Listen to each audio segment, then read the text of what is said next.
First, connect to your Wi-Fi network. Or skip this step if you have a wired connection between your router and computer. Open a web browser and go to the address you see on the screen.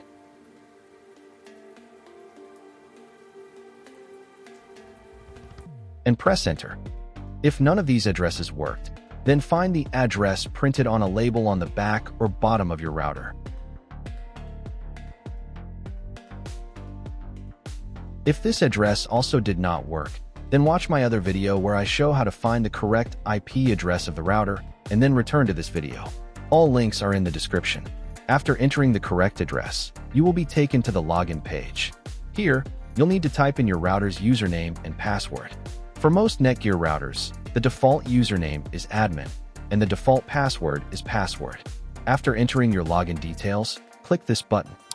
If these details do not work, then find the default information on the label on the back or bottom of your router.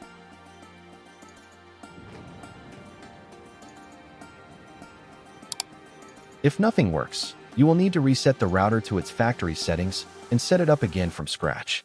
Links to videos are in the description.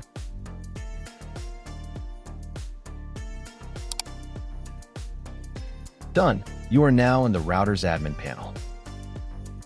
While the admin panel finishes loading, I recommend the best VPN service on the market, NordVPN. It gives you secure access to all restricted content and websites worldwide. Use the link below for a 70% discount on your first month. Try NordVPN risk-free with a 30-day money-back guarantee. Go to the Wireless tab. On this page, find the channel section. And here, select the channel you need. Click the Apply button. Wait a couple of minutes until the settings take effect. Reconnect to your network if you were connected to the router via Wi-Fi. Thanks for watching.